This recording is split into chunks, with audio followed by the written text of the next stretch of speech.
తండ్రి, కృప కలిగిన ప్రభా యేసు మీకు వందనాలు నాయన, స్తుతి నాయన, స్తోత్రం నా తండ్రి. అత్యున్నతమైన సింహాసనమందు ఆసీనుడు అయిన మా యేసు ప్రభువా మీకు స్తోత్రం స్తోత్రం స్తోత్రం.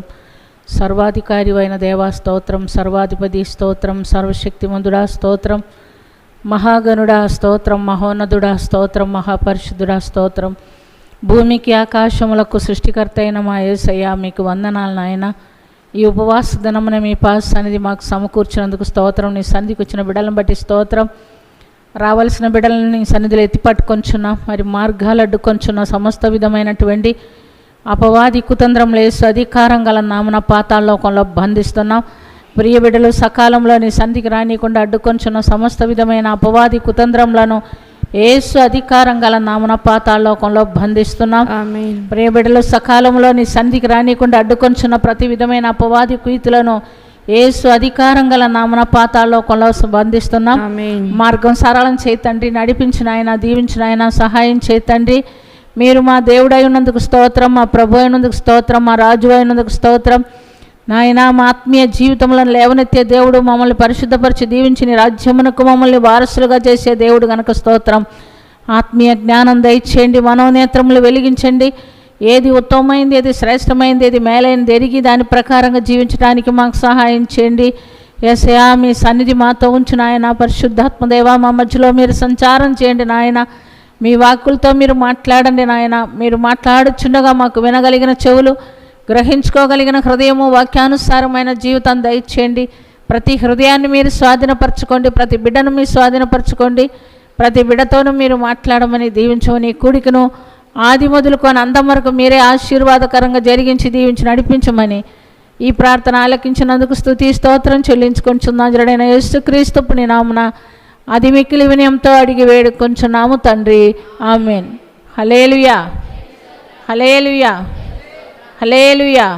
మహాపరిశుద్ధుడా స్తోత్రాత్మదేవుడా స్తోత్రాదరణకర్త స్తోత్రం, బలవంతుడైన దేవా స్తోత్రం, నీతురగు తండ్రి స్తోత్రం, పరిశుద్ధాత్మదేవుడా నీకే స్తుతి స్తోత్రం. Hallelujah hallelujah hallelujah hallelujah. Praise you lord, praise you lord, praise you lord. ఆత్మదేవా స్తుతి స్తోత్రం స్తోత్రం స్తోత్రం, ఆదరణకర్త స్తోత్రం, బలవంతుడైన దేవా స్తోత్రం, మా మధ్యలో సంచారం చేయుచున్న ఆత్మదేవా స్తోత్రం స్తోత్రం స్తోత్రం. మహోన్నతుడా స్తుతి స్తోత్రం యేసయ్యా, వందనాలేసయ్యా, స్తుతి స్తోత్రం యేసయ్యా. హల్లెలూయా Jesus.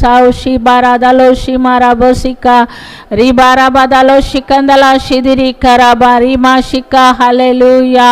Praise you lord, praise you lord, praise you lord. ఆత్మదేవా స్తుతి స్తోత్రం యేసయ్యా, స్తోత్రం యేసయ్యా, స్తోత్రం యేసయ్యా.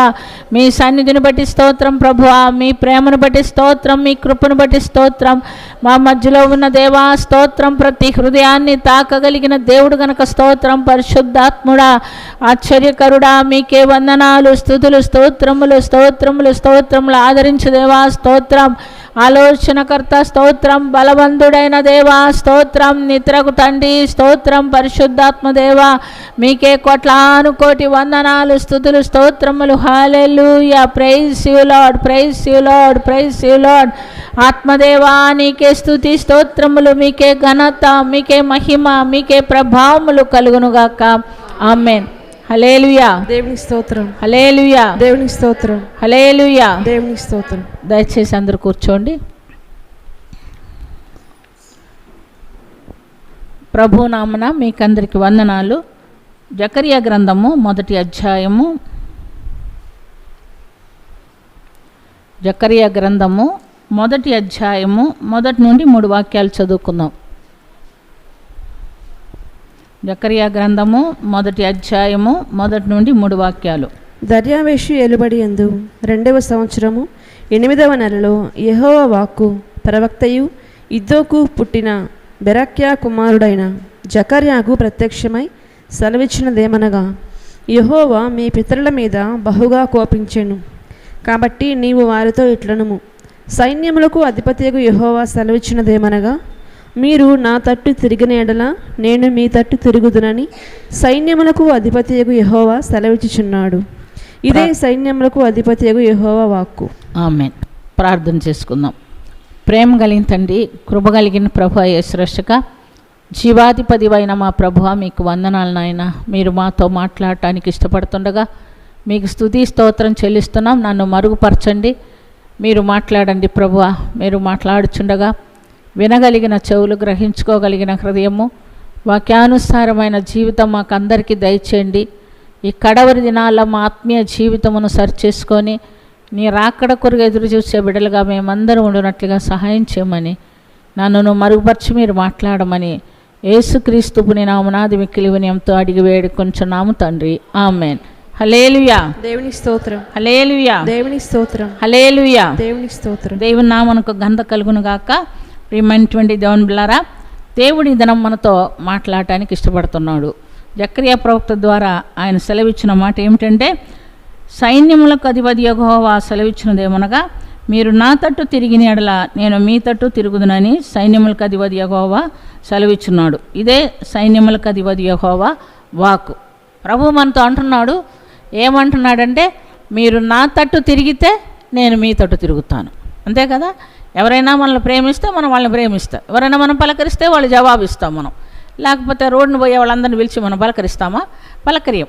వాళ్ళు మనల్ని పలకరిస్తే మనం పలకరిస్తాం. వాళ్ళు మనకు ఏమైనా సహాయం చేస్తే మనం కృతజ్ఞత కలిగి ఉంటాం. ప్రభు అంటున్నాడు, మీరు నాకేం చేయొద్దు, కానీ మీరేం చేయాలా? నా తట్టు తిరగాల. ఆయన తట్టు తిరిగి ఏం చేయాలా? ఆయన మాటలు వినాలా.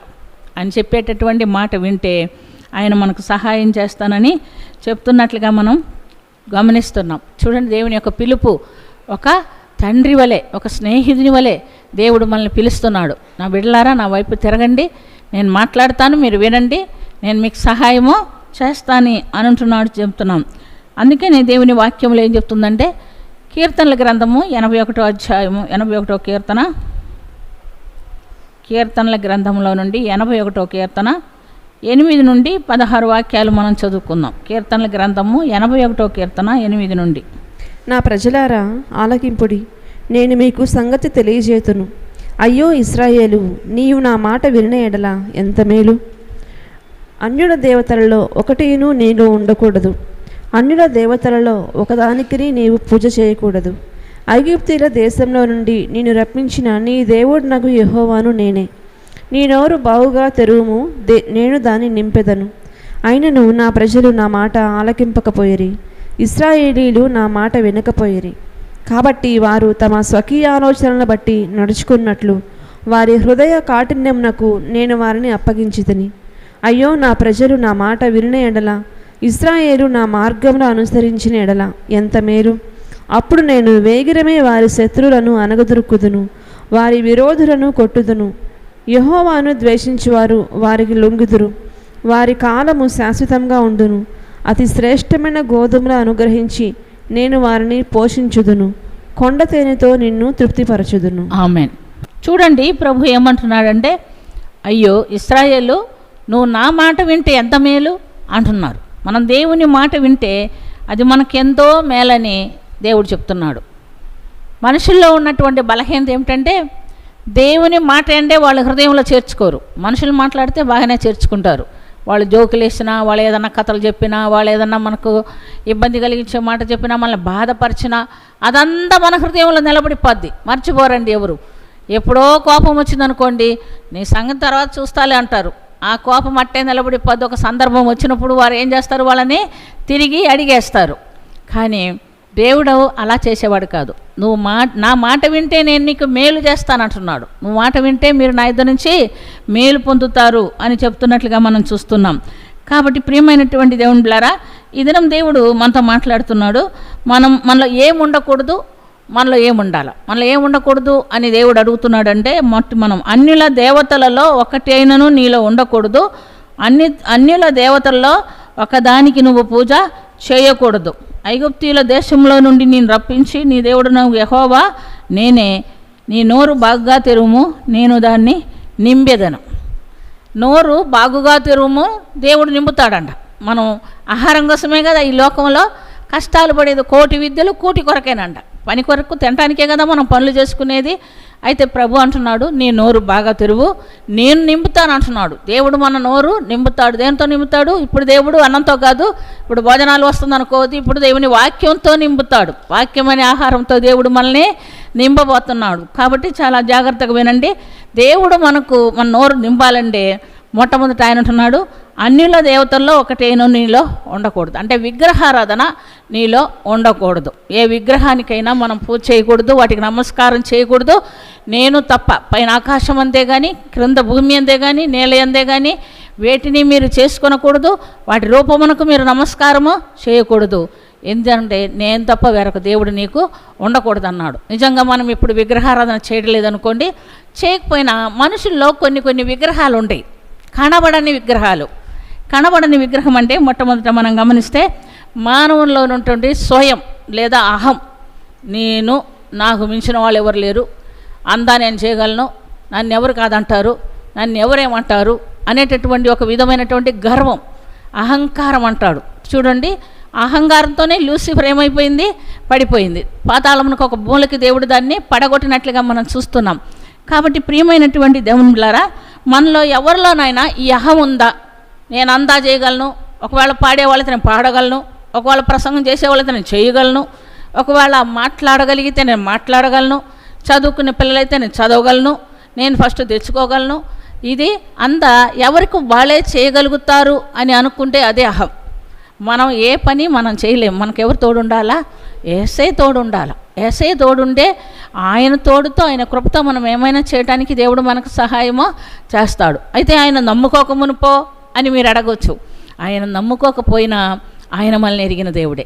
మనం ఆయనకి ప్రార్థన చేయకపోయినా, ఆయన నమ్ముకోకపోయినా, ఆయన ఆరాధించకపోయినా ఆయన మనల్ని అరిచేతుల్లో పెట్టి కాపాడేటటువంటి దేవుడు. మనల్ని మరణానికి అప్పగించలేదు, మనల్ని సాతాను చేతికి అప్పగించలేదు, మనం కాపాడుతూ ఆయన కృపలో మనం భద్రపరచు కాపాడుతున్న దేవుడు. అందుకని దేవుడు అంటాడు, ఏ విధమైనటువంటి విగ్రహారాధనలో ఉండకూడదు అని చెప్తున్నట్లుగా మనం చూస్తున్నాం. ఉదాహరణకు పరిశుద్ధ గ్రంథంలో మనం చూస్తే బబులోన్ రాజు అనేటువంటి నెబుకద్నెజరు గురించి మనం గమనించుకుందాం. చూడండి, దానియేలు గ్రంథము 4వ అధ్యాయము 29 నుండి 33 వరకు చదువుకుందాం. దానియేలు గ్రంథము 4వ అధ్యాయము 29 నుండి 33 వరకు చదువుకుందాం. 12 నెలలు గడిచిన పిమ్మట అతడు తన రాజధానియగు బబులోని నగరునందు సంచరించుచుండగా, రాజు, బబులోనును, ఈ మహా విశాల పట్టణము నా బలాధికారమును నా ప్రభావ ఘనతను కనపరచుటకై నా రాజధాని నగరముగా నేను కట్టించినది కాదా అని తనలో తాను అనుకురెను. రాజు నోట నుండి ఈ మాట ఉండగా ఆకాశం నుండి ఒక శబ్దము వచ్చెను. ఏదనగా, రాజుకు నెబుకద్నెజరు, ఇదే నీకు ప్రకటన. నీ రాజ్యము నీ యొద్ద నుండి తొలగిపోయేను. తమ యొద్ద నుండి మనుష్యులు నిన్ను తరిమెదరు. నీవు అడవి జంతువుల మధ్య నివాసం చేయుచు పశువుల వలె గడ్డి మేసెదవు. సర్వోన్నతులకు దేవుడు మానవుల రాజ్యము పైన అధికారి అయుండి తాను ఎవనికి దాన్ని అనుగ్రహింపచేయించునో వానికి అనుగ్రహించునని నీవు తెలుసుకొని వరకు 7 కాలములు నీకు ఇలాగు జరుగును. ఆ గడియలోనే అలాగున నెబుకద్నెజరునకు సంభవించెను. మానవుల్లో నుండి అతని తరిమిరి, అతడు పశువుల వలె గడ్డి మేసెను. ఆకాశపు మంచు అతని దేహమును తడపగా అతని తల వెంట్రుకలు పక్షిరాజు రెక్కల ఈకల వంటివియు, అతని గోళ్ళు పక్షుల గోళ్ళ వంటివి నాయను. ఆమేన్. మనం గమనించినప్పుడు ప్రియమైనటువంటి దేవునిలారా, దేవుడు నెబుకద్నెజరు రాజును ఎక్కువ ప్రేమించాడు. బబులోన్ దేశమునకు లేదా ఆ రాజుకి అన్ని దేశాలు అప్పగించాడు. ఆఖరికి ఇశ్రాయేల్ దేశం కూడా వాళ్ళు స్వాధీనపరుచుకున్నారు. దేవుని మందిరం పడగొట్టారు, ఆ జనులను బానిసలుగా పట్టుకున్నారు. తర్వాత దేవుని మందిరంలోని శ్రేష్టమైన వస్తువులన్నీ తెచ్చుకున్నారు. దేవుడు అనుమతిస్తేనే ఈ కార్యం అంతా జరిగింది. ఎందుకంటే దేవుని బిడ్డలైనటువంటి ఇశ్రాయేల్ జనాంగం దేవునికి వ్యతిరేకంగా జీవించినప్పుడు దేవుడు వారిని శత్రువుల చేతికి అప్పగించాడు. బబులోన్ రాజుకి ఇదన్నీ అప్పగించినప్పటికీ అతనిలో ఈ గర్వం, అహంకారం ఎవరికి తెలుసు? దేవునికి తెలుసు. అందుకని ఆయన్ని బాగు చేయాలనుకున్నాడు. ఒక కళ ద్వారా ఆయనకి ఆ భావం తెలియచేసినట్లుగా మనం చూస్తున్నాం. కళ ద్వారా దానియేలు ఆయనకి హెచ్చరించినప్పటికీ, ప్రియమైనటువంటి దేవునిలారా, దానియేలు ఏమి హెచ్చరించాడంటే, రాజా నువ్వు ఏం చేస్తే నీకు ఈ కీడు రాకుండా ఉంటుందని దేవుడు చెప్తున్నట్లుగా మనం చూస్తున్నాం. మరి చూడండి, 27వ వాక్యం చదువుకుందాం. దానియేలు గ్రంథం 4వ అధ్యాయం 27వ వాక్యము. రాజా, నా యోచన నీ దృష్టికి అంగీకారమగునుగాక. ఒకవేళ నీవు నీ పాపములు మాని నీతి న్యాయములు అనుసరించి నీవు బాధపెట్టిన వారి యందు కరుణ చూపిన ఎడల నీకున్న క్షేమము నీకిక మీదట ఉండునని దానియేలు ప్రత్యుత్తరమిచ్చాను. ఆమేన్. రాజా, ఈ కీడు నీ మీదకి రాకుండా ఉండాలంటే నువ్వేం చేయాలా? నువ్వు మీ పాపాలన్నీ ఒప్పుకొని విడిచిపెట్టి నీతి న్యాయములు జరిగిస్తే నీకు మేలు చేస్తాడు దేవుడు. మనందరికీ కూడా అంతే. మనం మన పాపాలన్నీ దేవుని సన్నిధిలో ఒప్పుకొని విడిచిపెట్టాలి. మనలో ఉన్న గర్వం, అహంకారము, తిరుగుబాటు స్వభావము అన్నీ దేవుని సన్నిధిలో, ప్రభువా మేము పాపులము, మమ్మల్ని క్షమించమని అడిగితే దేవుడు తప్పకుండా ఏం చేస్తాడు? క్షమించి కరుణిస్తాడు. ఈ హెచ్చరిక ఇచ్చిన తర్వాత ఖచ్చితంగా 1 సంవత్సర కాలము ఎవరికి ఇచ్చాడు? దేవుడు ఆ బబులోను రాజుకి ఇచ్చాడు. ఇచ్చినప్పటికీ 12 నెలలు గడిచిన పిమ్మట అన్ని దినాలు కూడా తన మారు మనసు పొందలేదండి. తన పట్టణంలో ఆయన అటు ఇటు తిరుగు తన భవనం మీద అటు ఇటు తిరుగుతూ ఏమనుకున్నాడంటే, పట్టణానంతటిని చూచి ఈ మహాబబులోను పట్టణము నేను కట్టించినదే కదా, ఇదంతా నాదే కదా అనుకున్నాడంట. అతడే కట్టించాడు, కానీ ఎవరి సహాయంతో కట్టించాడు? దేవుని సహాయంతో కట్టించాడు. ఈ దినం నీకున్న ఆస్తిపాస్తులు కానీ, అందచందాలు కానీ, బిడ్డలు కానీ, భార్య కానీ, భర్త కానీ, కుటుంబం కానీ ఏదైనా మనకున్న ఎవరిచ్చిందది? దేవుడిచ్చిందే. దేవుడిచ్చిందే, దేవుని కృపతో మనం పొందుకున్నదే. కాబట్టి ఎవరు కూడా ఆ విషయము మర్చిపోకూడదు. ఇదంతా నాదే కాదా అని ఎప్పుడు అనుకున్నాడో వెంటనే దేవుని స్వరం వచ్చేసింది. దేవుడు అతనితో మాట్లాడుతున్నాడు. చూడండి, రాజు నోట ఈ మాట ఉండగా ఆకాశము నుండి ఒక శబ్దం వచ్చును. ఏదనగా, రాజుకు నెబుకద్నెజరు, ఇదే నీకు ప్రకటన. ఏమంటా ప్రకటన? అంతకుముందే చెప్పి ఉన్నాడు దేవుడు. ఏమంటే, నువ్వు క్షమాపణ పొందకపోతే నీ మీదకి ఏమొస్తుంది? శిక్ష వస్తుంది. నీ రాజ్యము నీ యొద్ద నుండి తొలగిపోయిను, తమ యొద్ద నుండి మనుషులు నిన్ను తరిమెదరు, నువ్వు అడవి జంతువుల మధ్య నివాసం చేయొచ్చు, పశువు వలె గడ్డి మేసెదువు. సర్వోన్నతుడకు దేవుడు మానవుల రాజ్యం పైన అధికారి అయ్యుండి తానెవనికి దానిని అనుగ్రహించి నిశ్చయించునో వానికే అనుగ్రహించునని నువ్వు తెలుసుకొని వరకు 7 కాలములు నీకు ఇలాగ జరుగునని చెప్పాను. ఆ గడియలోనే అతడు ఏమైపోయాడంట? మనిషి పశువుగా మారిపోయాడంట. మనిషి చూడండి, పశువుగా మారిపోతే ఎంత ఘోరమో. ఆ రాజభవనంలో నుంచి, ఆ రాజసింహాసనం నుంచి మనుషులు ఏం చేశారు? ఆయన కింద దోసేశారు, తరిమి పడేశారు. ఎక్కడికి వెళ్ళాలా? అడవి జంతువు ఎక్కడికి పోవాలా? అడవిలోకి పోవాలా. 7 సంవత్సరములు అతడు అడవిలో ఉండి దేవుణ్ణి తెలుసుకునే వరకు అతను గడ్డి తిన్నాడంట. అతను ఆ అడవి మంచుకు తడిసి ఆ అడవిలోనే ఉండినట్లుగా మనం చూస్తున్నాం. కాబట్టి ప్రియమైనటువంటి దేవునులారా, దేవుడు కోరుకున్న మారు మనసు, పశ్చాత్తాపం మనలో లేకపోతే ఎవరు కూడా దేవుని ఎదురు నుంచి ఏమేలు కూడా పొందుకోలేం. అతనిలో ఉన్నటువంటి ఆ యొక్క విగ్రహారాధన ఏంటి? అహం, నాదే కదా, నేనే కదా అని అనుకున్నాడు. ఏదైనా ఆయనకు కలిగినను అది ఎవరి వల్ల కలిగినది? అది దేవుని వల్ల కలిగినదే, కానీ దేవానికి వందనాలు అని చెప్పలేకపోయాడు. కాబట్టి ప్రియమైనటువంటి దేవునులారా, మనస్సు మార్చుకోలేకపోయాడు. మారు మనసు పొందడం అనేది దేవుడిచ్చేటటువంటి ఒక అనుగ్రహం అంట. దేవుడిచ్చేటటువంటి ఒక అనుగ్రహం. చూడండి, రోమీలకు రాసిన పత్రిక 2వ అధ్యాయము, రోమీలకు రాసిన పత్రిక 2వ అధ్యాయము 4వ వాక్యం చదువుకుందాం. దేవుని అనుగ్రహము మారు మనసు పొందుటకు నిన్ను ప్రేరేపించుచున్నదని ఎరుగక ఆయన అనుగ్రహైశ్వర్యమును, సహనమును, దీర్ఘశాంతమును తృణీకరించుదువా? నీ కాఠిన్యమును, మార్పు పొందని నీ హృదయమును అనుసరించి ఉగ్రత దినమందు, అనగా దేవుని న్యాయమైన తీర్పు బయలుపరచబడి దినమందు నీకు నీవే ఉగ్రతను సమకూర్చుకొంచున్నావు. ఆమేన్. దేవుని అనుగ్రహం ఏమిటంట? దేవుని అనుగ్రహము మారు మనసు పొందుటకు నిన్ను ప్రేరేపించుచున్నదని ఎరుగక ఆయన అనుగ్రహ ఐశ్వర్యమును, సహనమును, దీర్ఘశాంతమును తృణీకరించుదువా? ప్రియమైనటువంటి దేవునులారా, మన జీవితంలో ఎన్నో సంవత్సరాలు దేవుణ్ణి ఎరక్కనే జీవించావు. నా మటుకు నా జీవితంలో 32 సంవత్సరాలు నేను దేవుణ్ణి ఎరగలేదు. దేవుణ్ణి ఎరగకుండానే ఉన్నాను. నా ఆత్మీయ తల్లి దగ్గరికి వెళ్ళినప్పుడు ఆమె ద్వారా నేను మారు మనసు పొందుకున్నాను. ఆ తర్వాతనే దేవుణ్ణి ఎరిగాను. దేవుని కొరకు అప్పటి నుంచి ఇప్పటి వరకు జీవించడానికి దేవుడు నాకు సహాయము చేశాడు. అది దేవుని అనుగ్రహం. ఈ 32 సంవత్సరాలు నా పట్ల ఆయన అనుగ్రహం చూపించాడు, ఆయన కృప చూపించాడు. నన్ను ఆ దినాల్లో మరణానికి అప్పగించుండే నేను ఎక్కడికి వెళ్ళిపోయేదాన్ని? నిత్య నరకాగ్నికి వెళ్ళిపోయేదాన్ని. కానీ ఎన్నో కుటుంబాలు మనం చూస్తున్నాం. ప్రియమైనటువంటి దేవునిలారా, చిన్న చిన్న బిడ్డలు ఉన్నారు, తల్లులు చచ్చిపోతున్నారు. చిన్న చిన్న బిడ్డలు ఉన్నారు, తండ్రులు చచ్చిపోతున్నారు. భార్యలు విధవరాలు అవుతున్నారు, భర్తలు భార్య లేకుండా ఉంటున్నారు, పిల్లలు తల్లిదండ్రులు లేకుండా ఉంటున్నారు. ఎంతో భయంకరమైనటువంటి పరిస్థితులు మనం చూస్తున్నాం. ఈ దినం మనం ఇలాగుంటున్నామంటే ఎవరి కృప? అది దేవుని కృప, దేవుని అనుగ్రహం. ఎందుకు నా పట్ల చూపించాడంటే మారు మనసు పొందమని దేవుడు నాకు సమయము ఇచ్చాడు. ఆ అనుగ్రహ ఐశ్వర్యమును పోగొట్టుకోకుండా దేవుని సన్నిధిలో ఆయన కృపకు పాత్రులమైనట్లుగా మనము చూస్తున్నాం. కాబట్టి దేవుని సహనమును దీర్ఘశాంతమును తృణీకరించుదువా? నీ కాఠిన్యమును మార్పు పొందని నీ హృదయమును అనుసరించి ఉగ్రత దినముందు అనగా దేవుని న్యాయమైన తీర్పు బయలుపరచబడు దినముందు నీకు నీవే ఉగ్రతను సమకూర్చుకొంచున్నావు. నీకు దేవుడిచ్చిన సమయాన్ని నువ్వు సద్వినియోగపరచకపోతే నువ్వేమవుతున్నావు? దేవుని ఉగ్రతకి పాత్రలమవుతున్నావు. దేవుని ఉగ్రతకు పాత్రలమైతే ఏమవుతుంది?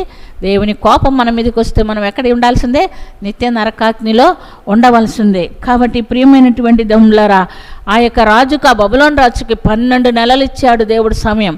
అయితే ఆయన మారు మనసు లేదు కాబట్టి ఆయన దేవుని శిక్షకి పాత్రుడైనట్లుగా మనం చూస్తున్నాం. మనకు మారు మనసు వస్తే మనలో తగ్గింపు వచ్చేస్తుంది, వినయం వచ్చేస్తుంది, విధేయత వచ్చేస్తుంది, దేవుని ప్రేమించే మనసు మనలోకి వచ్చేస్తుంది. దేవుని ప్రేమించే మనం ఇతరులను కూడా ప్రేమించగలుగుతాం. మోషే భక్తుని గురించి మనం గమనించినట్లయితే చూడండి, ఆయన ఏమంటాడు? మిక్కిలి సాత్యుడిగా ఆ ఇశ్రాయేల్ జనాంగం పాపం చేసినప్పుడు వారి పక్షాన క్షమాపణ అడుగుతున్నాడు. అయ్యా, ఈ ప్రజలు పాపం చేశారు, నువ్వు కోపడబాకు, నువ్వు శిక్షించబాకు, మమ్మల్ని చంపేయబాకు అని అడుగుతున్నాడు. అంత మటుకే కదా ఆయన మాట్లాడుతున్నాడు. చూడండి, నిర్గమకాండము 33వ అధ్యాయము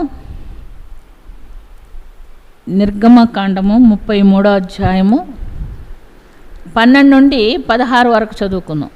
మోషే యెహోవాతో ఇట్లనెను, చూడుము, ఈ ప్రజలను తోడుకొని పొమ్మని నీవు నాతో చెప్పుచున్నావు, కానీ నాతో ఎవరిని పంపెదవో అది నాకు తెలుపలేదు. నేను నీ పేరును బట్టి నేను ఎరిగి ఉన్నానని నీవు, నా కటాక్షము నీకు కలిగినదనివు చెప్పితివి కదా. కాబట్టి నీ కటాక్షము నా ఎడల కలిగిన ఎడల, నీ కటాక్షము నా ఎడల కలుగునట్లుగా దయచేసి నీ మార్గమును నాకు తెలుపుము, అప్పుడు నేను నిన్ను తెలుసుకొందును. చిత్తగించుము, ఈ జనము నీ ప్రజలే కదా అనేను. అందుకు ఆయన, నా సన్నిధి నీకు తోడుగా వచ్చును, నేను నీకు విశ్రాంతి కలుగు చేస్తుననగా, మోషే, నీ సన్నిధి రాని ఎడల ఇక్కడ నుండి మమ్మను తోడుకొని పోకుము. నా ఎడలను నీ ప్రజల ఎడలను నీకు కటాక్షము కలిగినదని దేని వలన తెలియబడును? నీవు మాతో వచ్చుట వలనే కదా. అట్లు మేము అనగా నేనును నీ ప్రజలను భూమి మీద ఉన్న సమస్త ప్రజల్లో నుండి ప్రత్యేకింపబడదమని ఆయనతో చెప్పాను. ఆమేన్. చూడండి, మోషే దేవుడు ఇస్తానన్న నిబంధన పలక కొరకు ఎక్కడికి వెళ్ళాడు? పర్వతం మీదకి వెళ్ళాడు. 40 దినములు దేవుని సన్నిధిలో గడిపాడు. కానీ ఈ ప్రజలు ఏం చేశారు? మమ్మల్ని ఐగుప్తులో నుంచి తీసుకొచ్చిన మోషే ఏమయ్యాడో అహరోన్ని పట్టుకున్నారు. ఏమని? నువ్వు ఇప్పుడు ఏం చేయాలా? మోషే మాకు కనపడలేదు, నువ్వు మాకు ఒక దేవుణ్ణి చేయుము అని ఒక బంగారు దూడను చేయించి, ఇదే మా దేవుడని దానికి పూజ చేసి పండగలు చేసుకుంటున్నారు. దేవుడికి చాలా కోపం వచ్చింది. దేవుడు వాళ్ళని నేను చంపేస్తానన్నాడు, సంహరిస్తానన్నాడు. మోషే పాపను అడిగాడు, ప్రభువా, ఆ బిడ్డలకు తెలియదు నాయన, వాళ్ళని ఏం చేయబాకు అంటే, సరే మీరు పండి, నేను మీతో రానన్నాడు. అంతకు మునుపు దేవుని యొక్క అగ్నిస్తంభము మేఘస్తంభము వాళ్ళని నడిపించింది. పగటివేళ మేఘస్తంభము, రాత్రివేళ అగ్నిస్తంభం వాళ్ళకు ముందు నడిచినప్పుడు సమస్త అన్యజనులు దాన్ని చూసి భయపడేవాళ్ళు. ఇశ్రాయేలు దేవుడు గొప్ప దేవుడు, మహాదేవుడు వాళ్ళ ముందు వెనక నడుస్తున్నాడు కనుక వాళ్ళని మనం ఏమీ చేయలేం, వాళ్ళ జోలికి మనం పోకూడదని భయపడేవాళ్ళు. ఇప్పుడు దేవుడు అంటాడు, నేను మీతో కూడా రాను, మీరు పొండి అంటే, మోషే, అయ్యా క్షమించు ప్రభా, నువ్వు మాతో కూడా రాకపోతే మేము ఎట్టపోతాం ప్రభా, నువ్వు మాతో కూడా రండి ప్రభా, క్షమాపణ అడుగుతున్నాడు. ఎంతగానో ఆ యొక్క 6 లక్షల మంది పురుషులు, స్త్రీలు, పిల్లలు కలిపితే దాదాపు 35 లక్షలు అంటారు. అంతమంది తరపున ఒక్క మోషే దేవుని మీద క్షమాపణ అడుగుతున్నాడు. అతనిలో ఆ యొక్క మిక్కిలి స్వాతిగం. అందుకనే మోషేని నా ఇల్లందటికీ నమ్మకమైన వాడన్నాడు. మోషే మిక్కిలి స్వాతిగుడు అన్నాడు. చూడండి ప్రియమైనటువంటి దేవులారా, ఎవరైనా పాపం చేస్తే, తప్పు చేస్తే వాళ్ళని కొట్టు ప్రభా, వాళ్ళని శిక్షించు ప్రభా అంటాం మనం. వాళ్ళని ఏం చేస్తావో చేసుకో ప్రభా, మాకు ఇబ్బంది కలిగించారు అని అంటాం మనం. కానీ అలా అనలేదండి. కాబట్టి మనలో వినయము, విధేయత, తగ్గింపుంటే నిశ్చయంగా మన ప్రభు మనతో కూడా వస్తాడు, మనతో ఉంటాడని మనము గమనిస్తున్నాం. కాబట్టి అహం అనే విగ్రహారాధన, కనబడని విగ్రహారాధన ఒకటి. రెండవదిగా అవిశ్వాసం అనే విగ్రహారాధన. మనలో ఎక్కువ కనబడేది అవిశ్వాసం అనే విగ్రహారాధన. దేవుడు మనతో మాట్లాడినప్పుడు దేవుడే దిగి వచ్చి మాట్లాడాలంటే వీలు కాదు. దేవుని వాక్యంతో మనం దైవ సేవకుల ద్వారా మాట్లాడతారు, దేవుని బిడ్డల ద్వారా దేవుడు మనతో మాట్లాడతాడు. దేవుడు మాట్లాడినప్పుడు మనం నమ్మాలా, విశ్వసించాలా. ఎందుకంటే మనలో అవిశ్వాసం కలుగు చేసేది యుగ సంబంధమైన దేవత. చూడండి, 2 కొరింథీయులకు రాసిన పత్రిక 4వ అధ్యాయము, 2 కొరింథీయులకు రాసిన పత్రిక 4వ అధ్యాయము 4వ వాక్యం చదువుకుందాం. దేవుని స్వరూపి ఉన్న క్రీస్తు మహిమను కనపరచు సువార్త ప్రకాశము వారికి ప్రకాశింపకుండు నిమిత్తము ఈ యుగ సంబంధమైన దేవత అవిశ్వాసులైన వారి మనోనేత్రములకు గురుడితనము కలుగు చేశాను. ఆమేన్. ప్రియమైనటువంటి దేవుని బిడ్డలారా, దేవుడు మీకు సహాయం చేస్తాడు అని నమ్మితే, విశ్వాసములో స్థిరపడితే దేవుడు కార్యం చేస్తాడు. ఇంత అవగింజదైన అవిశ్వాసం ఉన్న పని జరగదు. ఈ అవిశ్వాసం ఎవరు పుట్టిస్తాడంటే యుగ సంబంధమైన దేవత అనగా సాతాను, అపవాది. చేస్తాడా? మీ దేవుడు చేస్తాడా? ఎవరు చెప్పారు నీకు అని అడుగుతాడు. మనసులో చేరిపోయి మనతో మాట్లాడుతూ ఉంటాడు. మనకు కూడా అప్పుడు అంత గట్టిగా అడిగేటప్పుడు మనకు కూడా ఏమనిపిస్తుంది? అవును, చేస్తాడా చేయడా, చేస్తాడో చేయడో అనుమానం వచ్చేసింది, మనలో అవిశ్వాసం వచ్చేసింది. అటువంటి వారు దేవుని ఎదురు చేమేలు కూడా పొందలేరు. నాకు తెలియదు ప్రభువా, నువ్వు చేస్తానన్నావు, నువ్వు చేస్తావు, నేను నమ్ముచున్నావు, నీ చేసే వరకు నేను కనిపెట్టుకుంటాను, నువ్వు చేసే వరకు నేను ప్రార్థన చేసుకుంటాను అని మనం చెప్పగలుగుతున్నామా? చెప్తే తప్పకుండా దేవుడు అద్భుత కార్యము చేసేవాడని మనం గమనిస్తున్నాం. కాబట్టి ప్రియమైనటువంటి దేవుని బిడ్డలారా, మరి ఈ అవిశ్వాసం అనేది హృదయ కాఠిన్యం వల్ల వస్తుందంట. చూడండి, కీర్తనలు 81లో మరోసారి మనం చూసుకుందాం. 81వ కీర్తన 11, 12 వాక్యం కూడా చదువుకుందాం. 81వ కీర్తన 11, 12 వాక్యము. అయినను నా ప్రజలు నా మాట ఆలకింపకపోయిరి, ఇశ్రాయేలీలు నా మాట వినకపోయిరి. కాబట్టి వారు తమ స్వకీయ ఆలోచనలు బట్టి నడుచుకున్నట్లు వారి హృదయ కాఠిన్యమునకు నేను వారిని అప్పగించితిని. ఆమేన్. మనం ఆయన మాట వినకపోతే ఆయన ఏం చేస్తాడంట? మన హృదయాన్ని కాఠిన్యమునకు అప్పగిస్తాడంట. హృదయం కఠినపరచబడిన తర్వాత మన దేవుని ఎదురు చేమేలు కూడా మనము పొందలేం. కొంతమందికి ఎవరు చెప్పినా వినరు. చూసావా? ఎవరు చెప్పినా మేము వినం, మీరు చెప్పొద్దు, మేము ఇంతే అనేవాళ్ళు చాలామంది ఉంటారు. వాళ్ళల్లో నుంచి మాట్లాడేది ఎవరంటే అపవాదే మాట్లాడేది. అపవాది మాట్లాడినప్పుడు దేవునికి వాళ్ళు లోబడలేరని మనం గమనిస్తున్నాం. ఎందుకంటే వాళ్ళు తమ స్వకీయ ఆలోచనల చొప్పున నడుచుకుంటారంట. వారి హృదయ కాఠిన్యమునకు నేను వారిని అప్పగించింది. ఎందుకని? తమ స్వకీయ ఆలోచనలు బట్టి నడుచుకున్నట్లు. అవిశ్వాసి అయిన వారి హృదయానికి దేవుడు ఏం అప్పగిస్తాడంట? స్వకీయ ఆలోచనల చొప్పున నడుచుకునేటట్టు వాళ్ళ హృదయమును కాఠిన్యమునకు అప్పగిస్తాడంట. స్వకీయ ఆలోచనలు అంటే సొంత ఆలోచనలు. దేవుని మాట లోపడపోతే ఇంకేం చేస్తామండి? మనుషుల మాటే లోపడతారు. మనము దేవునికి లోబడినప్పుడు మన ఆలోచనల చొప్పున మనం నడుచుకుంటాం. చాలామందికి వాళ్ళ ఆలోచన చొప్పు నడిచినప్పుడు సాతానును కూడా వాళ్ళతో మాట్లాడి వాళ్ళ ఇష్ట ప్రకారంగా నడిపిస్తాడు. దేవుడు అంటున్నాడు, వాళ్ళు నా మాట వినలేదు కాబట్టి వాళ్ళ హృదయానికి నేను కాఠిన్యత కలుగు చేస్తానంటున్నాడు. నా మాట వినకుండా వారు ఏం చేశారు? వారి హృదయ కాఠిన్యమునకు నేను వారిని అప్పగించి తిని. అంటే ఎవరైతే దేవునికి తమ హృదయంలో చోటివరో వారు చేయరాని కార్యములు చేయుటకు దేవుడు వారిని అప్పగిస్తాడంట. చూడండి, రోమీయులకు రాసిన పత్రిక 1వ అధ్యాయము 28వ వాక్యం చదువుకుందాం. రోమీయులకు రాసిన పత్రిక. మరియు వారు తమ మనసులో దేవునికి చోటియే నొల్లకపోయిరు గనుక చేయరాని కార్యములు చేయుటకు దేవుడు భ్రష్ట మనసుకు వారిని అప్పగించెను. ఆమేన్.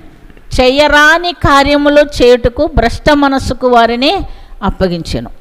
ఎందుకని? దేవునికి హృదయంలో చోటు ఇవ్వలేదు, దేవుని మాట వినలేదు, దేవుని మాటకు విలువలేదు, దేవుని మాటను వారు అంగీకరించలేదు. కనుక వారిని ఏం చేశాడు దేవుడు? చేయరాని కార్యములు చేయుటకు, చేయకూడని కార్యములు చేయుటకు దేవుడిని భ్రష్ట మనసుకు అప్పగించెను. చేయరాని కార్యం అంటే కొంతమంది ఏం చేస్తారండి? కొన్ని తీర్మానాలు చేసుకొని ఆత్మహత్య చేసుకుంటూ ఉంటారు. అది దేవుని మాట. అది దేవుడు ఎప్పుడు కూడా అలా చెప్పలేదు. నువ్వు ఎంత కష్టమైనా దేవుని వైపు చూస్తూ దేవా నాకు శక్తి ఇమ్మని భరించుకోవాల్సిందే కానీ నీ ప్రాణం తీసుకునే అధికారం నీకు లేదు. ఈ ఆత్మ దేవుడు ఊదిన జీవాత్మ మనలో ఉంది. ప్రాణం తీసుకునే అధికారం మనకు లేదు.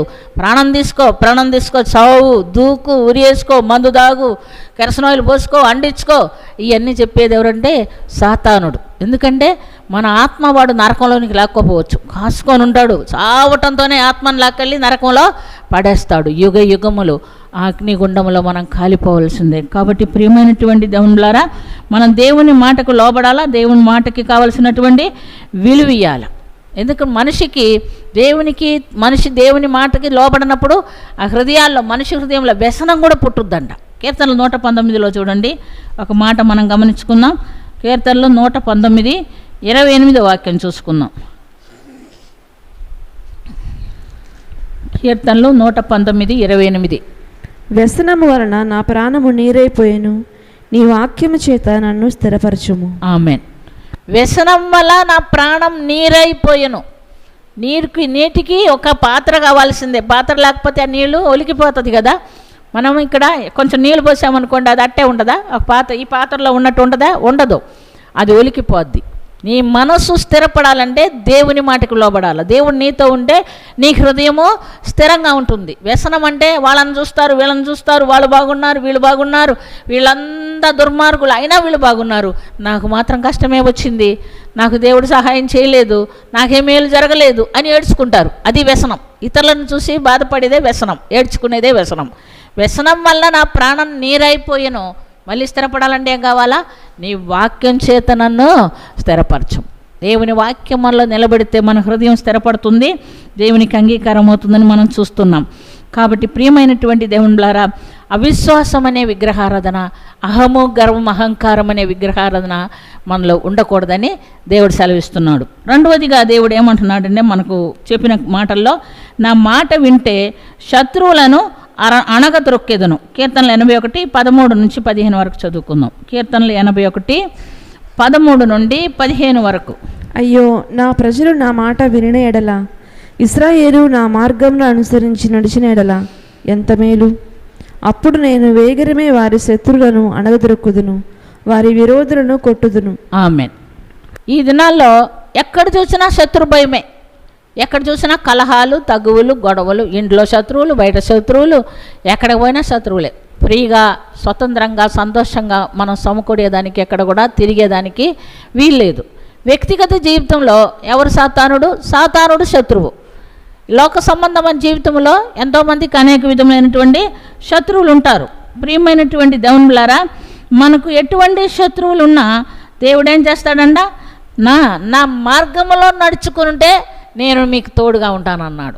దేవుడు మనకేం చేస్తాడు? మన చుట్టూ ఆయన కంచె వేసి, అపవాది అనే సాతానుడు, లోకం అనే సాతానుడు, మనుషులనే సాతానుడు కూడా మనల్ని ముట్టకుండా సహాయము చేస్తాడు. అయితే మనం ఎప్పుడు ఏమడాలా? ప్రభువా నువ్వు నాతో ఉండు, నన్ను చేయబెట్టి నడిపించు ప్రభువా అని అడిగే వారంగా ఉండాలి. లోక సంబంధమైన శత్రువుల గురించి దేవుడు మాట్లాడుతున్నాడు. ద్వితీయోపదేశకాండము 28వ అధ్యాయము,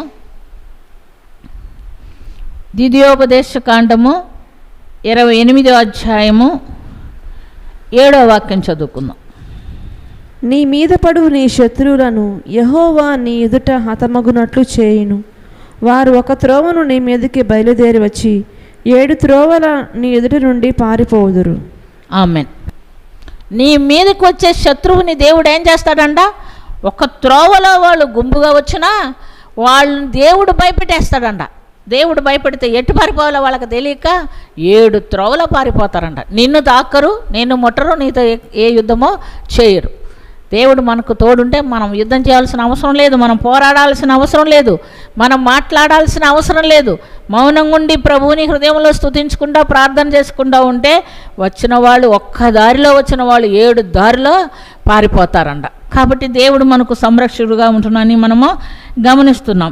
కాబట్టి ప్రియమైనటువంటి దేవునిలా మనకు తెలుసు, ఇశ్రాయేలీలు వాగ్దత్త ప్రదేశమునకు వెళ్ళినప్పుడు మరి అనేక రాజ్యాలు, 7 రాజ్యాలని వాళ్ళు హతమార్చి ఆ రాజ్యాలనే దేవుడు వాళ్ళకు రాజ్యంగా ఇచ్చారు. ఆ శత్రువులందరినీ హతమార్చేదానికి దేవుడు వాళ్ళకు తోడై ఉండి వాళ్ళని సంహరించి చిన్న పురుగు కూడా ఉండకుండా మొత్తాన్ని నాశనం చేసి ఆ దేశాలు వాళ్ళకు వాగ్దత్త ప్రదేశంగా ఇచ్చినట్లుగా మనం చూస్తున్నాం. దేవుడు మనల్ని ఆశీర్వదించాలంటే ఆయనకు అసాధ్యమైనది ఏం లేదు. నీకేం కావాలన్నా ఎవరు ఇవ్వవలసిందే? దేవుడు ఇవ్వవలసిందే. కాబట్టి ప్రియమైనటువంటి దేవునిలారా, మనము దేవుని వైపు చూచినప్పుడు ఈ లోక సంబంధమైన శత్రువులు నిన్నేం చేయరు. మరి ఆత్మ సంబంధమైన శత్రువు ఎవరు? అపవాది. చూడండి, పేతురు రాసిన మొదటి పత్రిక 5వ అధ్యాయము, పేతురు రాసినటువంటి మొదటి పత్రిక 5వ అధ్యాయము 7 నుండి 11 వరకు చదువుకుందాం.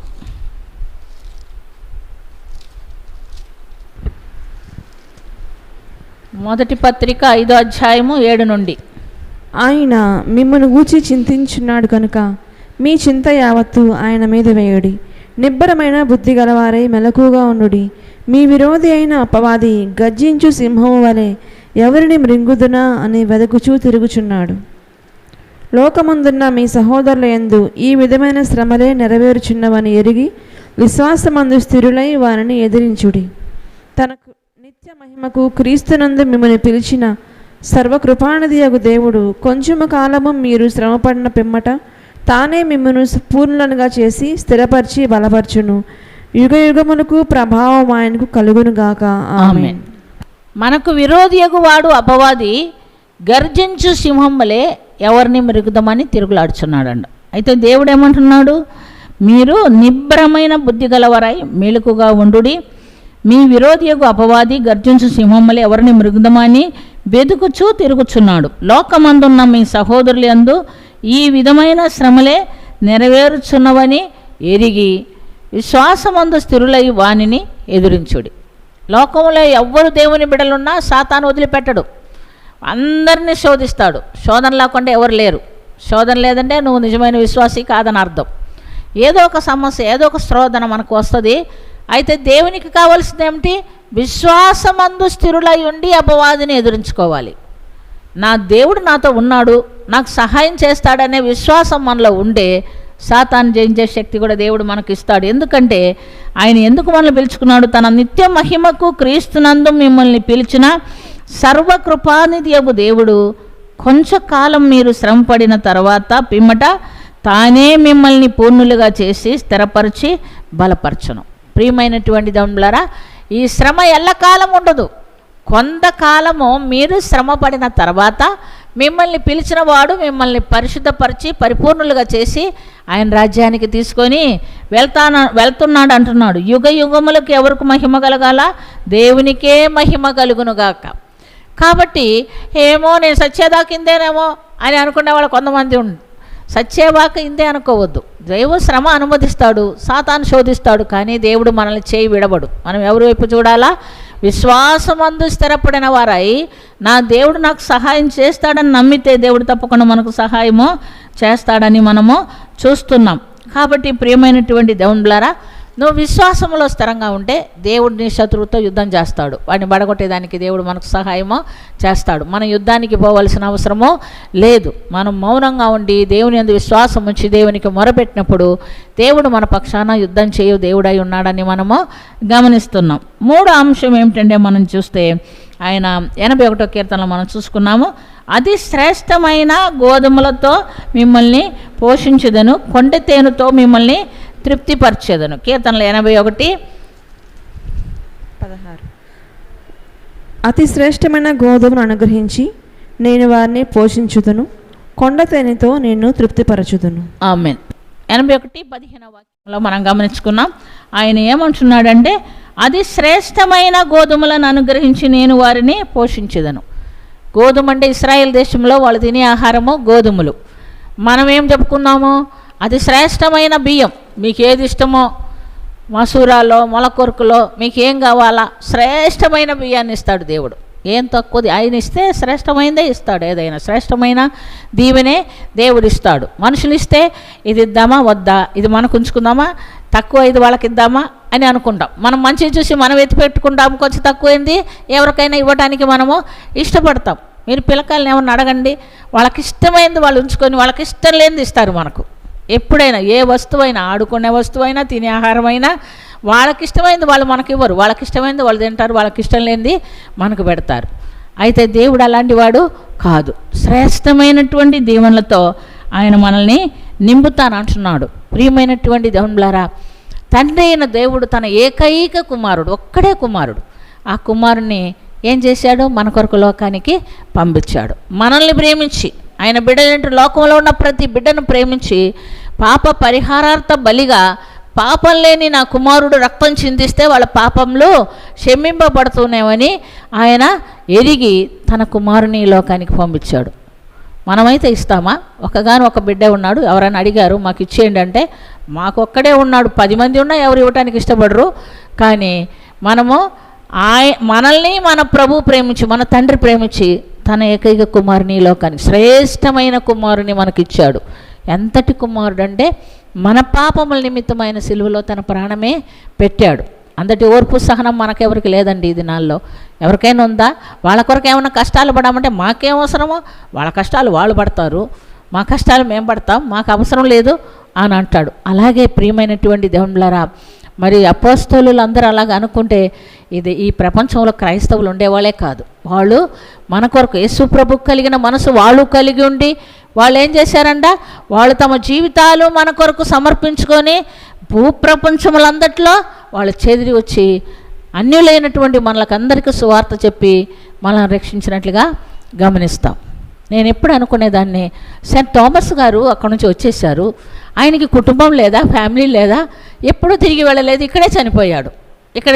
నేను ఈ మధ్య ఒక పాస్టర్ గారు చెప్తుంటే విన్నాను. ఏమంటే ఒక్క పేతురుకు మాత్రమే పిల్లలు ఉన్నారంట, భార్య ఉంటుందంట, ఇంకెవరు వివాహం చేసుకోలేదండి. దేవుని కొరకు వాళ్ళు ఏం చేసుకున్నారు? సమర్పించుకున్నారు.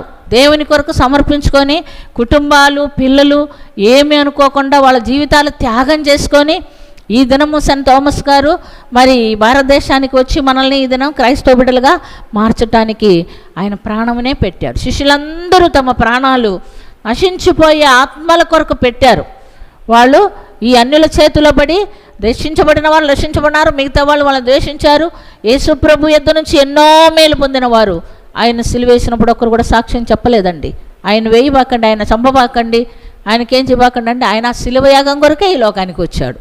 మన కొరకే ఆయన ఈ లోకానికి వచ్చాడు. మన కొరకు ఆయన ఎన్నో హింసలు పొందాడు, ఆయన గాయపరచబడ్డాడు, రక్తం చిందించాడు. ఆయన ఏం చేశాడంటే తన రక్తాన్ని వెలబెట్టి మనల్ని కొనుక్కున్నాడు. చూడండి, ప్రకటన గ్రంథంలో మనం చూస్తే ప్రకటన గ్రంథము 10వ అధ్యాయం 5వ అధ్యాయము 10వ వాక్యం. ప్రకటన గ్రంథము 5వ అధ్యాయం 10వ వాక్యం చదువుకుందాం. ఆ పెద్దలు, నీవు ఆ గ్రంథమును తీసుకొని దాని ముద్రలను విప్పుటకు యోగ్యుడవు, నీవు వధింపబడిన వాడవై నీ రక్తమిచ్చి ప్రతి వంశములోను ఆయా భాషలు మాట్లాడేవారిలోను ప్రతి ప్రజలోను ప్రతి జనములోను దేవుని కొరకు మనుషులను కొని మా దేవునికి వారిని ఒక రాజ్యముగాను యాజకులను గాను చేసితివి కనుక వారు భూలోకమందు ఏలుదురని కొత్త పాట పాడుదురు. ఆమేన్. చూసారా, ఒక్కరిద్దరిని కాదండి, ఆయన ఎలా కొన్నాడంట? నువ్వు వధింపబడిన వాడవై నీ రక్తం ఇచ్చి ప్రతి వంశంలోను ఆయా భాషలు మాట్లాడువారిలోను ప్రతి ప్రజలోను ప్రతి జనములోను దేవుని కొరకు మనుషులను కొని మా దేవునికి వారిని ఒక రాజ్యముగాను యాచకులుగాను చేసితివి కనుక వారు భూలోకమును ఏలుదురని క్రొత్త పాట పాడుదురు. ఇక్కడ ఈ నెల్లూరులో కాదు, లేకపోతే ఇంకొక ఊరిలో కాదు, ఏ దేశమునకన్నా వెళ్ళు, అక్కడ ఎవరున్నారు? దేవుని బిడ్డలు ఉన్నారు. బుద్ధి లేని వాళ్ళు, గ్రహింపు లేని వాళ్ళు, జ్ఞానం లేని వాళ్ళు ఫలానా వాళ్ళ దేవుడు అంటారు. కాదండి, ఆయన ప్రపంచమంతటా ఆయన ప్రజలకు దేవుడే. ఆయన ఎలా కొన్నాడు? తన రక్తం ఇచ్చి కొన్నాడు. డబ్బులు పెట్టి కొనలేదండి, రక్తం ఇచ్చి కొన్నాడు. మనం ఆయన రక్తం చేత కడగబడిన వారం, పరిశుద్ధపరచబడిన వారం. పాపులమైన మనం ఆయన పాద సన్నిధికి వచ్చి, ప్రభు నన్ను కడుగు, నీ రక్తంలో నన్ను శుద్ధీకరించి నా పాపంలో క్షమించమని అడిగితేనే మనకు క్షమాపణ. అందుకని శ్రేష్టమైన ఆహారం ఈ లోకంలో మనుషులు వెతుకుతున్నారు, కానీ దేవుడు ఏమన్నాడంటే నేనే జీవాహారం అన్నాడు. చూడండి, యోహాను సువార్త 6వ అధ్యాయము, యోహాను సువార్త 6వ అధ్యాయము 33 నుండి 35 వరకు చదువుకుందాం. పరలోకము నుండి దిగివచ్చి లోకమునకు జీవమునిచ్చినది దేవుడు అనుగ్రహించు ఆహారమై ఉన్నదని మీతో నిశ్చయంగా చెప్పుచున్నానని వారితో చెప్పాను. కావున వారు, ప్రభువా, ఈ ఆహారము ఎల్లప్పుడూ మాకు అనుగ్రహించుమనిరి. అందుకు యేసు వారితో ఇట్లనెను, జీవాహారము నేనే, నా యొద్దకు వచ్చేవాడు ఏమాత్రమును ఆకలిగొనడు. నా యందు విశ్వాసం ఉంచేవాడు ఎప్పుడునూ దప్పిగొనడు. ఆమేన్. చూసారా, శిష్యులు ఏమన్నారు? అందుకు యేసు వారితో ఏమన్నాడు?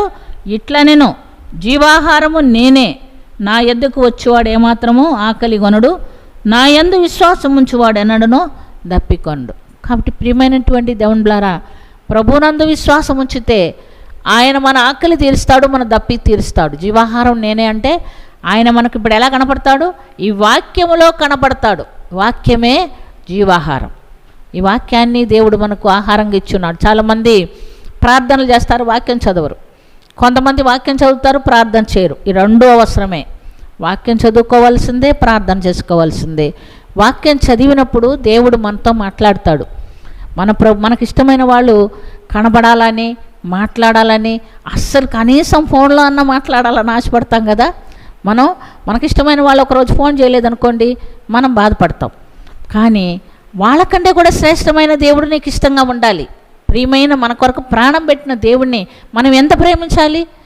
ఒకరోజు వాక్యం చదవకపోతే కొంతమంది మనస్సాక్షి గద్దింపు ఉండదు. అంటే దాని అర్థం ఏమిటంటే వాళ్ళు దేవుణ్ణి ప్రేమించడం లేదని అర్థం. మనకి ఇష్టమైన వాళ్ళ లోక సంబంధమైన వాళ్ళ ఫోన్కు వాళ్ళ శబ్దం కొరకు మనం ఎదురు చూస్తాం కదా. కానీ నీ వాక్యం చదివినప్పుడు ఎవరు మాట్లాడుతున్నాడు? నీ దేవుడు నీతో మాట్లాడుతున్నాడు. నా ప్రభువా నాతో మాట్లాడు. మీరు చదివి చూడండి, వాక్యం చదవండి. డైలీ ఇన్ని అధ్యాయాలు చదువుకోవాలా, ఇంతసేపు నేను దేవుడు నాతో మాట్లాడాలి. నువ్వు ప్రార్థించినప్పుడు నువ్వు దేవునితో మాట్లాడుతున్నావు. మన అలవాటు ఏంటంటే మన అవసరాలన్నీ చెప్పేస్తారు. మీరు ఎప్పుడైనా గమనించారా? పిల్లలు స్కూల్ నుంచి రాగానే ఆ బ్యాగ్ అక్కడ పడేసి, అమ్మ మాకు ఇది కావాలి, అది కావాలి, అది కావాలి, ఇది అయిపోయింది, ఎరేసర్ పోయింది, పెన్సిల్ పోయింది, పెన్ను పోయింది, అన్నీ కొనియమని అడుగుతారు. అంటే అలాంటి స్వభావం అన్నమాట మంది కూడా. దేవుని దగ్గర కూర్చుంటే ప్రభువా అది ఇవ్వాలి, ఇది ఇవ్వాలి, అది కావాలి, ఇది కావాలి, మన లిస్టు చెప్పుకోవటం కాదండి. దేవుని సన్నిధిలో స్తుతించాలి. గొప్ప దేవుడు, సమస్తం ఇవ్వగలడు. అన్నిటికంటే గొప్పగా పరలోక రాజ్యంలో స్థానం ఇస్తానన్నాడు కదా. కానీ మనము ఆయన్ని స్తుతించి, ఆరాధించి, మహింపరిచి, పరిశుద్ధంగా జీవించి దేవుని సన్నిధి నుంచి మన కృప మనం పొందుకోవాలి. ఆయన కృప చేత మనకు రక్షణ ఇచ్చాడు.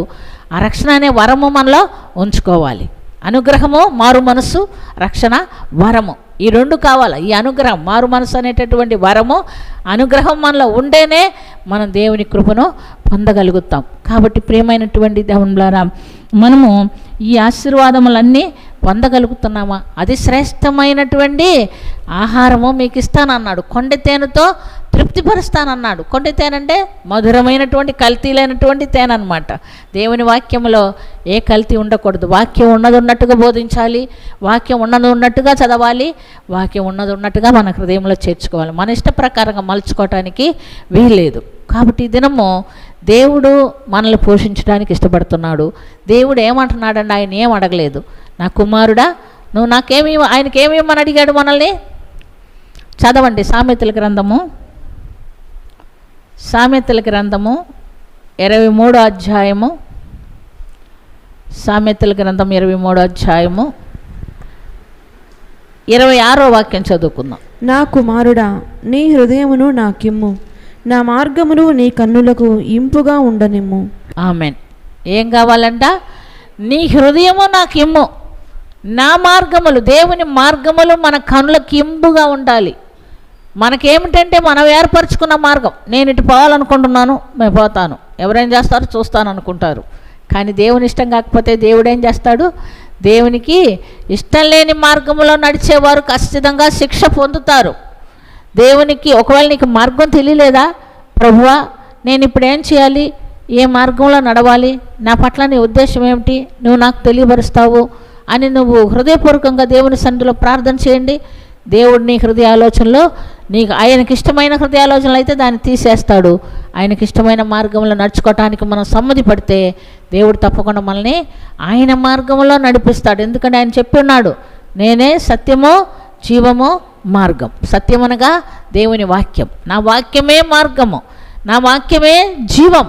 నా వాక్యానుసారమైన జీవితం మీరు జీవిస్తే మీకు మరణం లేదు, మీరు నిత్య జీవంలో ప్రవేశిస్తారు. దేవుడు మీకు సహాయము చేస్తాడు. కాబట్టి ప్రియమైనటువంటి దేవునిలారా, ఈ దినము దేవుడు ఏమంటున్నాడు?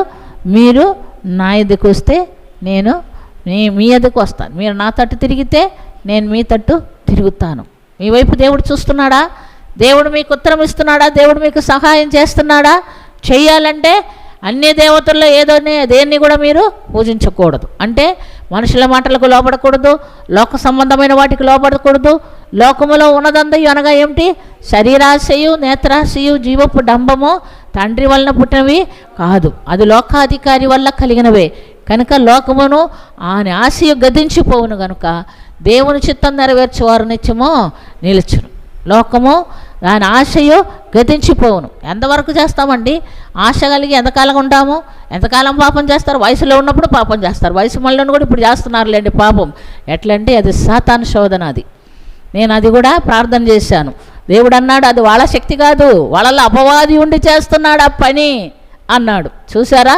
ఎంతటి పని అయినా సాతాను చేస్తాడు, ఎంతటి వాళ్ళనైనా లోపరుచుకుంటాడు, ఎంతటి వారిని లాగేసుకుంటాడు. కాబట్టి చాలా జాగ్రత్త. మనం ఎవరి మార్గంలో నడుచుకుంటున్నామో జాగ్రత్తగా గమనించుకోండి. వాక్యానుసారమైన జీవితమా? వాక్యానుసారమైన జీవితం జీవిస్తే దేవుడు మనల్ని ఎక్కడికి తీసుకెళ్తాడు? నిత్య జీవంలోనికి తీసుకెళ్తాడు. దేవుని చిత్తానుసారమైన జీవితం జీవించకపోతే మీ పేర్లు జీవగ్రంథంలో ఉండదు, మీరు నిత్య నరకాగ్నికి వారసులు అయిపోతారు. కనుక దేవుని క్షమాపణ అడుక్కొని విశ్వాసంలో నిలకడగా ఉండి, ప్రార్థనలో నిలకడగా ఉండి, విశ్వాసంలో స్థిరముగా ఉండి, ప్రభు రాక్కడ వరకు లేదా మన పిలుపు వరకు దేవుని రాజ్యం వరకు మనం సిద్ధపడే వారంగా ఉండాలని దేవుడి దినం పిలుపిచ్చున్నాడు. కనుక ప్రభు సన్నిధిలో తీర్మానం తీసుకుందాం. ఎవరు మౌనంగా ఉండవద్దు. ప్రియమైనటువంటి దేవుని బిడ్డలారా, దేవుడిచ్చిన ఈ వాక్యాన్ని బట్టి మనం సర్చ్ చేసుకొని ప్రభు కృప కొరకు మనల్ని సిద్ధపరచుకుందాం. దేవుడి వాక్యము మనకు వినికిడిలో దీవించునుగాక. ఆమేన్. యేసురక్షక మీకు వందనాలు నాయన, స్తుతి నాయన, స్తోత్రం నా తండ్రి. పరిశుద్ధుడా, మీ పిలుపును బట్టి, మీ చిత్తాన్ని బట్టి మేము నీ సన్నిధిలో మొరబెట్టుకుంటకు ప్రార్థించుటకు మాకు ఇస్తున్నటువంటి ఈ సమయాన్ని బట్టి మీకు స్తుతి స్తోత్రం చెల్లిస్తున్నాం. ప్రభువా, మేము నీ ఎద్దకు వస్తే మీరు మా ఎద్దకు వచ్చే దేవుడు. మీరు పిలిస్తే నాయన మేము మీ ఎద్దకు రావాలి, మీ మాటలు మేము వినాలి, మీ మాటలు విని మా జీవితాలను మేము ఆశీర్వదింప చేసుకోవాలి. మీరు ఆశీర్వదించే దేవుడు, దీవించే దేవుడు కనుక మీకు స్తుతి స్తోత్రం చెల్లిస్తున్నాం. మాలో మీకు అయిష్టమైన అలాంటి కార్యములు ఉండకుండా సహాయం చేయండి. హృదయపూర్వకంగా మేము నిన్ను ప్రేమించి నిన్ను హత్తుకొని నీలో జీవించగలిగే ధన్యత మా అందరికీ దయచేయండి. జీవాహారం అనే వాక్యం భుజిస్తూ ప్రార్థనాత్మ కలిగిన వారై నీతో సహవాసం చేస్తూ నీలో జీవించగలిగే ధన్యత నీ బిడ్డలమైన మాకందరికీ దయచేయమని అడుగుచున్నాం. సాక్ష్యం చెప్పిన బిడ్డలందరినీ దీవించి ఆశీర్వదించండి. వారి జీవితాలకు కావలసినటువంటి ఏర్పాట్లు దయచేయండి. ప్రియ బిడ్డలు ప్రార్థన కోరిన వారి కొరకు అందరికీ ప్రార్థిస్తున్నాము. వాళ్ళకి ఏది అవసరమో మీరు అనుకూలపరిచి సమకూర్చి ఇచ్చే దేవుడు కనుక స్తోత్రం. నాయన, అనారోగ్యంతో వచ్చినటువంటి బిడ్డలకు యేసు నిబంధన రక్త ప్రభావంతో స్వస్థత కలుగునుగాక. అంధకార శక్తుల చేత పీడింపడుతున్న బిడ్డలకు యేసు నిబంధన రక్త ప్రభావంతో విడుదల కలుగునుగాక. కుటుంబాల్లో అసమాధానంతో ఉన్నటువంటి బిడ్డలకు మీ సమాధానము దయచేయబడునుగాక. విడిపోయిన కుటుంబాలు యేసు నిబంధన రక్త ప్రభావంతో తిరిగి సమకూర్చబడునుగాక. దేవ, ఆర్థిక సమస్యలతో నలిగిపోచున్నటువంటి బిడ్డలకు మీ ధారాళంలోంచి, మీ ధననిధిలోంచి మీ సమృద్ధి దయచేయబడునుగాక. రుణ భారములతో నలిగిపోచున్నటువంటి బిడ్డలకు యేసు నిబంధన రక్త ప్రభావంతో రుణ విడుదల కలుగునుగాక. మా యవన బిడ్డలు యవన కాలమందు నీ కృప కొరకు ఎదురు చూస్తుండగా వివాహం కావలసిన బిడ్డలకు యేసు నిబంధన రక్త ప్రభావంతో వివాహము జరిపించబడునుగాక. ఉద్యోగం కొరకు ఎదురు చూస్తున్న బిడ్డలకు మీరు ఏర్పరిచిన ఉద్యోగము దయచేయబడునుగాక. నా తండ్రి, చిన్న బిడ్డలు చదువుకొంచుండగా వారికి కావలసినటువంటి జ్ఞానము, జ్ఞాపశక్తి, వివేకము యేసు నిబంధన రక్త ప్రభావంతో దయచేయబడునుగాక. నా తండ్రి, ఏ బిడ్డలైతే వాక్యం కొరకు ఆశ కలిగి నీ సన్నిధిలో కనిపెట్టుకొని వాక్యం విని ఉన్నారో నీ వాక్యం చేత వారిని నింపునుగాక. ఆత్మీయ నడిపింప కొరకు ఏ బిడ్డలైతే ఆశ కలిగి ఉన్నారో వారికి నీ బలమైన ఆత్మనిచ్చి కృపావరములు ఇచ్చి నీ కృపలో వాడుకొనబడునుగాక. ఆమేన్. దేవా, నీకు వందనాలు నాయన. పరిశుద్ధుడా, మీరు మా ప్రార్థన ఆలకించే దేవుడని, మా ప్రార్థనలకు చెవియొగ్గే దేవుడని, మీరు మమ్మల్ని చేయబట్టి నడిపించే దేవుడని సెలవిచ్చినందుకు స్తోత్రం.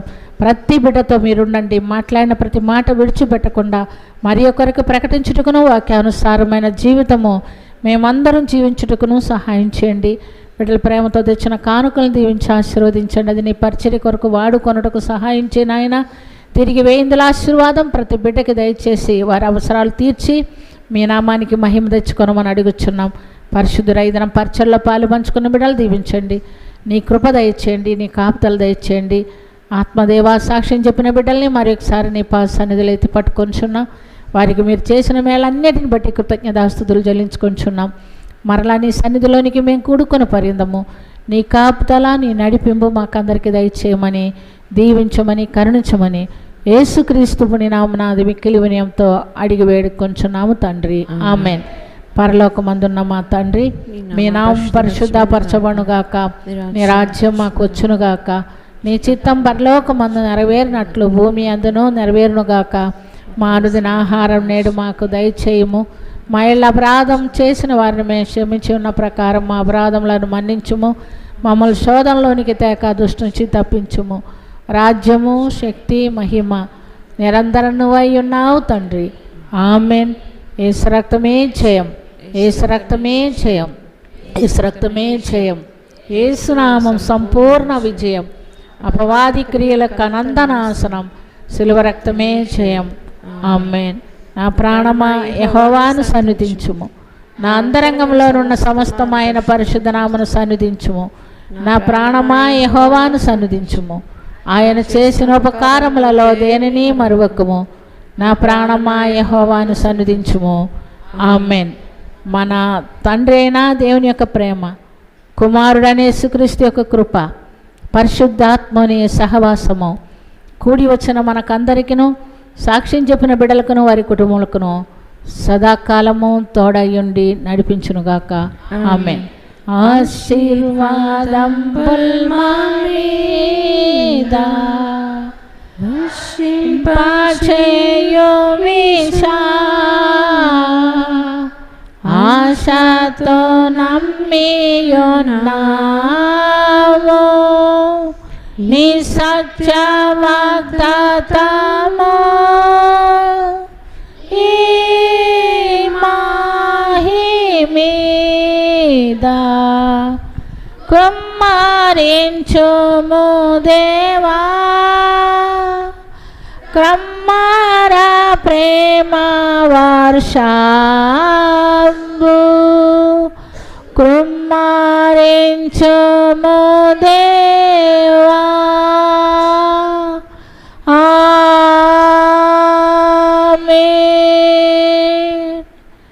హల్లెలూయా. దేవునికి స్తోత్రం. హల్లెలూయా. దేవునికి స్తోత్రం. హల్లెలూయా. దేవునికి స్తోత్రం. హల్లెలూయా. దేవునికి స్తోత్రం. హల్లెలూయా. దేవునికి స్తోత్రం. హల్లెలూయా. దేవునికి స్తోత్రం. హల్లెలూయా. దేవునికి స్తోత్రం. దేవుని నామానికి ఘనత కలుగును గాక. మీకందరికీ వందనాలు. God bless you all.